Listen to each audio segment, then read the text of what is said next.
तमाम राजस्थान विश्वविद्यालय की ये यूथ है और छात्र नेता भी हैं। अभी हमारे सामने शुभम रेवाड़ है, ये कहीं ना कहीं बैठे हुए हैं धरने पर और लंबा धरना चलने वाला है। इनसे हम बातचीत करेंगे। शुभम भाई, जंतर मंतर पर जो चल रहा है, लाठीचार्ज हुआ, 20-22 दिन हो चुके हैं, सरकार टस से मस नहीं। आपको लग रहा है कि राजधानी जयपुर में आप कर रहे हैं, राजस्थान विश्वविद्यालय में कर रहे हैं, इससे कुछ सरकार को होगा, कुछ हिलेगी सरकार?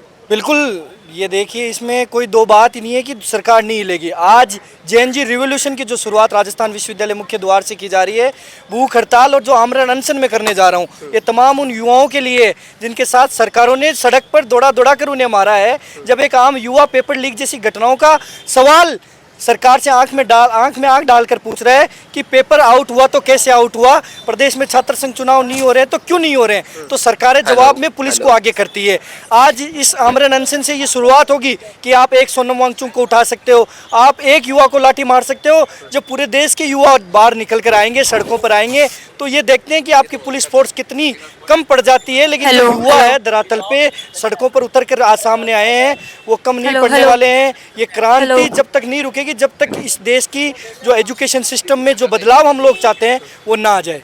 शिक्षा मंत्री धर्मेंद्र प्रधान के इस्तीफे से क्या लग रहा है, सिस्टम में कुछ बदलाव आएगा? बिल्कुल, देखिए, आज तक का सबसे बड़ा सफल आंदोलन ये होगा कि अगर धर्मेंद्र प्रधान जी इस्तीफा देते हैं तो आगे आने वाले समय में जो शिक्षा मंत्री पेपर लीक करने की अगर सोच करना तो दूर की बात, अगर उनके दिमाग में भी आएगा तो उनके दिमाग में ये रहेगा कि धर्मेंद्र प्रधान ने पेपर लीक किया था तो युवा सड़कों पर थे और वो इस्तीफा लेकर ही अपने घर लौटे हैं। वर्तमान सरकार का ट्रैक रिकॉर्ड रहा है, कुछ भी हो, कैसा भी कुछ भी हो जाए, कितने भी धरने हो जाए, कुछ फर्क पड़ने वाला नहीं है। किसी का भी इस्तीफा आज तक नहीं हुआ है। आप लग रहा है कि आपको शिक्षा मंत्री धर्मेंद्र प्रधान 100% इस्तीफा होगा। आज आपको कह रहा हूँ 100% इस्तीफा होगा। और कितने बड़े दुर्भाग्य की बात है कि कल मदन राठौड़ जी इतने बड़े बयान के बाद फिर से कहते हैं कि ये भाड़े के टट्टू सड़कों पर आ जाते हैं। तो हम अब भाड़े के टट्टू ही हैं। हम देखते हैं कि आप दीजिए स्टेटमेंट, और ये भाड़े के टट्टू अब नहीं रुकने वाले हैं। आपने अगर हमें भाड़े के टट्टू ही बोला है तो ये भाड़े के टट्टुओं को आप रोकिए। और ये युवा अब सड़क पर उतर चुके हैं। ये जन आंदोलन एक आम युवा क्रांति लेकर सड़कों पर आए हैं और जब तक ये लोग चेंज नहीं हो जाते, सिस्टम चेंज नहीं हो जाता, इस लड़ाई को जारी रखेंगे। वर्तमान सरकार कह रही है, समर्थक कह रहे हैं कि पिछली सरकारों में भी तो पेपर लीक होते, क्या इस्तीफा मांगा गया था उनसे? नहीं, बिल्कुल, देखिए, तमाम सरकारों ने युवाओं के साथ हमेशा धोखा किया है। जब भी भीड़ को इकट्ठा करना हो या नारे लगाने हो तो सबसे पहले आगे या यूज किया जाता है युवा वर्ड, कि युवा हमारे देश का भविष्य, युवाओं को सबसे आगे लाया जाता है। लेकिन जब युवा नेतृत्व की बात आती है तब ये लोग क्यों पता नहीं पीछे हट जाते हैं। युवाओं से इतना क्यों डरते हैं? प्रधानमंत्री जी को सामने आकर युवाओं से बात करनी चाहिए थी। प्रधानमंत्री ने आज कहा है कि सख्त से सख्त कड़ी कार्रवाई होगी, ट्वीट किया। वो तो कहने कि भाई जब डर लागे ना बड़ा बड़ा आ जाए ट्वीट, तो मन देख लिया कि ये लोग डटबारा को नहीं, अब ये युवा है, देश का भविष्य है। तो इस चीज़ ने सोच रही प्रधानमंत्री जी आज ट्वीट करिए। और वहाँ के कहीं ना कहीं एक डर है कि अपनी कुर्सी भी हिलावा को दम रखे, तो धर्मेंद्र प्रधान जी को इस्तीफा मांग रहे हैं। कल अगर यहाँ कह दियो कि नरेंद्र मोदी इस्तीफा दो तो पूरे देश के युवा सड़कों पर होंगे और उन्हें इस्तीफा देना होगा। इसकी भी आवाज़ चलने लगी है अभी, जो पत्रिका गेट पर युवा अगर एक्शन नहीं लिया गया तो प्रधानमंत्री जी का भी इस्तीफा मांगा जाएगा और प्रधानमंत्री जी को भी इस्तीफा देना होगा। लाठीचार्ज हुआ जंतर मंतर पर, कई युवा घायल हुए, पुलिस पर भी कहीं ना कहीं हाथापाई हुई। इनके पास लास्ट ऑप्शन था कि पुलिस प्रशासन को आगे किया जाए, इन पे लाठी चलाई जाए। उन वहाँ चलाई, अब हमारे ऊपर चलाओ। हम राजस्थान विश्वविद्यालय में तैयार हैं, लाठी चलाइए, पुलिस आइए, और 10 दिन बाद और कहीं होगा।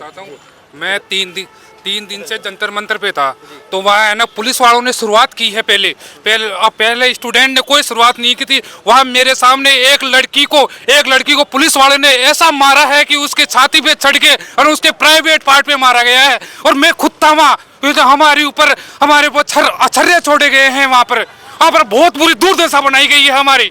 जैन जी जैन जी अपनी आवाज को बुलंद करना चाहता था, पर ये एक आरएसएस का गुंडे वहाँ घुस के पूरे आंदोलन को खराब करना चाहते हैं। वहाँ सरकार जिस तरीके से कह रही है कि हम पूरी सख्त कार्रवाई कर रहे हैं, लेकिन सरकार कोई सख्त कार्रवाई नहीं कर रही। वहाँ पे केवल जैन जी को मारा जा रहा है, पर जैन जी डटा हुआ है। वहाँ संसद पर जरूर जाएगा और इस्तीफा होगा धर्मेंद्र प्रधान का, और मोदी का भी एक दिन इस्तीफा जरूर होगा वहाँ पर। क्या कहना चाहेंगे आप? क्या लग रहा है कि सरकार संवेदनशील है इन सब चीज़ों को लेकर के? जिस तरीके से पेपर लीक, नीट, बड़े स्तर पर कहीं ना कहीं 22-23 लाख युवा प्रभावित हुए, किस लोगों ने कहीं ना कहीं आत्महत्या हुई, उनकी डेथ हो गई।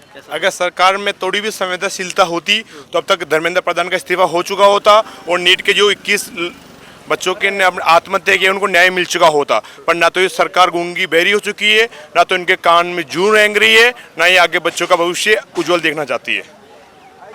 धर्मेंद्र प्रधान क्या इस देश से बड़ा हो गया क्या? मतलब धर्मेंद्र प्रधान को लेकर सरकार इतना वो क्यों है?